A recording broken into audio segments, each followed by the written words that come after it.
50 is facing some backlash apparently for saying that men who date transgender women are batiman. I mean, he's technically not incorrect. Magic Johnson's son, I think it's EJ, right? Was in the news and said, I only date straight men. If a man is dating you, respectfully, they are not straight. Okay? They are not straight. And I don't attract gay men, and I'm not attracted to gay men. Like, it's just not a thing. This is why I don't go to gay clubs. I don't go to, gay things, because it's like the men that I attract are not there. 50 Cent just stepped into the conversation about Magic Johnson's child, EJ Johnson. Listen to this. And yeah, this one is already stirring things up fast. So here's what kicked everything off. EJ, who now goes by she, they pronouns, recently said they don't attract gay men at all. Instead, EJ claims the men they deal with are completely straight. And that statement alone had people side-eyeing heavy. It didn't sit right with a lot of folks, and the confusion just kept building from there. Now, hold up, this is where it gets even trickier. EJ has made it clear they don't identify as transgender and have no plans to transition medically. But at the same time, EJ presents very femininely and is comfortable being referred to as she. Still, EJ pushes back on being labeled a woman and insists they are simply a gay man who attracts straight men. And for many people watching this play out, that explanation just isn't landing clearly. Of course, 50 Cent wasn't about to stay quiet on something like this. He came in with a blunt take, basically saying if a man is attracted to EJ Johnson, then he's not straight. No debate, no gray area, just straight to it. Now the internet is split right down the middle. Some people are calling 50 out and defending EJ's perspective, saying identity is personal and not always simple. But others are backing 50, especially after EJ made a bold claim that no woman alive looks better than them, which definitely rubbed people the wrong way. This whole situation really took off after EJ sat down with Carlos King and revealed they asked their parents, Magic and Cookie, to stop calling them he, man, or even son. But even I told them on my birthday, in June, that I was like, we're not doing he, we're not doing man, we're not doing gay.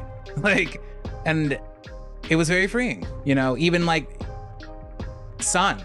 I was like, the world tried to give me that label, like Magic Johnson's son. And I was like, well, he's dead. And now there is Miss Thing.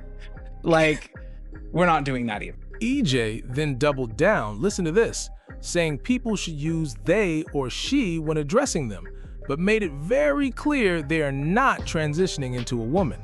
That alone had people trying to wrap their heads around it. But hold up, things escalated really fast after that. What really struck a nerve, especially with women, was EJ confidently claiming that in every room they step into, they look better than any woman there. Yeah, that statement had people doing a serious double take and calling it out immediately. I was a kid and they were like, well, you can't wear skirts. And I was like, well, why not?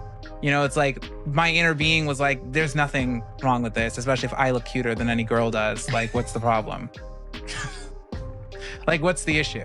And that's exactly how I apply it to myself to these days in the way that I present, in my, in my feminine regalia. I've always been a feminine being, and that's just how I best express myself. But I'm like, listen, I'm out all the time, and I'm killing a dress and no one else is. The girls in the room are not doing it. They don't look cute. They're not dressed to any nines. So. But it didn't stop there, hold up. EJ kept talking and somehow made it even more intense. EJ said they don't date gay men at all, which instantly had people confused all over again. They even claimed they don't spend time in gay clubs. So naturally, that raised the big question, where are they meeting these men? EJ explained that they step into what they call straight spaces to find guys, and that just added more layers to an already complicated situation. When Carlos King brought up labels, EJ brushed them off, saying they don't really care how someone identifies as long as that person feels comfortable being themselves. But then, listen, EJ added another detail that really got people talking, saying the men they date are usually guys who've been with women most of their lives before meeting them. And that right there had people side-eyeing the whole situation and questioning what's really going on. And I don't attract gay men, and I'm not and I'm not attracted to gay men. But no, but to be honest, it's like that's why I don't really go to, I don't go to gay clubs. I don't go to, you know, gay things, because it's like the men that I attract are not there. I do that when I go to the straight rooms. So,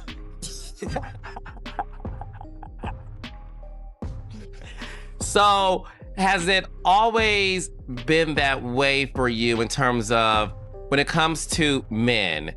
Has it always been what some people consider the straight guy always being the one that would approach you? Or somebody who, yeah, or has been intimate and dating, you know, women for most of their life, or like up until then, for sure. Absolutely. It has always been that way, but now it's like even more so now that I definitely present in more of a feminine way, because also like it's like my energy. So when you really start putting all the pieces together, listen to this. It actually sounds even more confusing. E.J. Johnson says they're not a he, but also not a trans woman. Yet at the same time, they prefer dating men who identify as straight, men who typically date women. That combination alone had people trying to figure out what's really being said here. And all of this was happening before 50 Cent even entered the conversation. Regular people online were already speaking up, and a lot of the reactions were straight to the point. The main argument people kept repeating was simple. If a man is involved with E.J. Johnson, then calling himself straight doesn't really line up, because E.J. was born male, regardless of presentation or pronouns. One person on X said it bluntly, like, so they attract men who are either in the closet or bisexual. Got it. And that comment alone began to gain serious traction.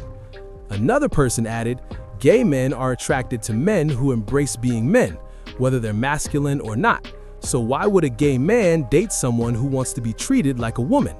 And that just added even more fuel to the conversation. Then there were even harsher takes floating around, with some people saying, chasers convince themselves they're straight, let them stay delusional with men who think they're women.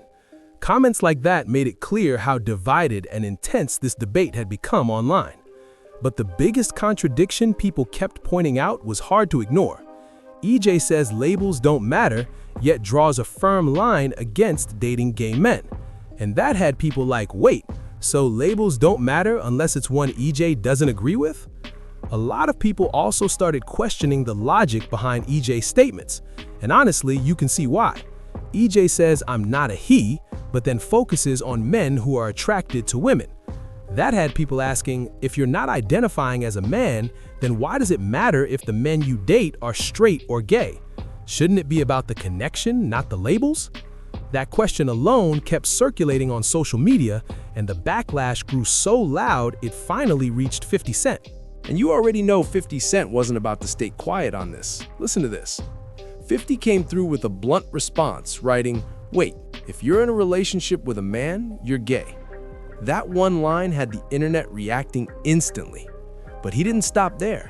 When people pushed back, 50 doubled down even harder. He straight up said, if you are a man and you sleep with someone who was born male, then you are gay. No exceptions, no extra explanations. No room for debate, no soft landing, just his full stance out there. Now, 50 also addressed the criticism coming his way, especially from people accusing him of having something against the LGBTQ+ community. He pushed back on that and brought up something personal, revealing his own mother, who passed when he was just 8, identified as queer. As he put it, she was like that. She had a girlfriend around, making it clear, in his words, that his perspective wasn't rooted in hate. Now, tying it back to E.J. Johnson, E.J. was born male, has said they don't identify as a man, and even asked Magic and Coogie to stop calling them son. But biologically, E.J. is male, and at the same time, they say they only deal with straight men. And that's exactly where 50's argument kicks in hard. In his view, that situation just doesn't line up. He believes any man involved with E.J. Johnson cannot be straight by definition. So when E.J. says they attract straight men, 50's stance is simple. Either the label is being misused or something isn't being clearly explained. Now hold up, this is where things get even more heated. Many people are also pointing to what they see as E.J. Johnson's lack of self-awareness. The way everything stacks up just isn't sitting right with many viewers. E.J. says they don't identify as a woman, clearly rejecting that label, but still uses the pronouns she. And on top of that, they confidently claim they look better than any woman out there. That contradiction had people doing a serious double take. Listen to this. So people are looking at it like, wait a minute, you don't want to be called a woman, you don't identify as a woman, but you're still comfortable saying you outshine every woman out there? And especially when your whole image is built around things traditionally tied to femininity. Fashion, makeup, glam, luxury aesthetics, it starts raising even more questions. For many critics, it just doesn't add up. And this isn't a one-time thing either. EJ has built a very visible public identity around high fashion looks, designer outfits, wigs, full glam makeup, luxury bags, the whole aesthetic. That's why some people feel like they want the praise and spotlight of femininity without fully accepting the identity or lived experience that comes with it. Then there's another layer people keep bringing up: privilege. EJ was born into one of the most recognizable families in the world. Their father is Magic Johnson, an NBA legend who didn't just dominate basketball, but also built a massive business empire from the ground up. His story is all about discipline, structure, and grinding from nothing to everything. So naturally, people start comparing that foundation to EJ's path. EJ first came into the spotlight on Rich Kids of Beverly Hills, a show centered around wealthy young adults living off family money and luxury lifestyles. There was even a spin-off, EJ NYC, but it didn't really make a lasting impact. And that's why people keep questioning how much of EJ's platform comes from personal achievement versus the name they were born into. They also did some hosting work with E! News, but that's pretty much the bulk of it. And for many people, that's the resume they point to when talking about EJ Johnson, and they argue it exists largely because of the Johnson name. When you compare that to Magic Johnson, the difference in approach hits even harder. Magic once made his daughter, Elisa, build a full business plan before he even considered investing in her eyewear brand. And he actually said no the first time because it wasn't strong enough. That alone shows how Magic operates. He respects effort, discipline, and building something from the ground up. So then, people start circling back to EJ and asking the real question. Hold up, what has EJ actually built? Is it an Instagram following, a fashion persona? Because for critics, that alone doesn't equal something meaningful or substantial. And what really stands out to many people is that EJ rarely acknowledges that the platform itself is tied to the success their father built. That's where the conversation shifts from confidence into what some are calling entitlement. You've got EJ stepping out in designer outfits, luxury bags, a full Beverly Hills lifestyle, confidently saying they look better than any woman. But at the same time, they don't really seem open to the criticism that comes with that level of attention. And that's exactly why 50 Cent's comments hit so hard in the first place. Because here's the contrast people keep bringing up. 50 Cent came from nothing and built everything himself. Music, business, branding, the whole empire, without a safety net.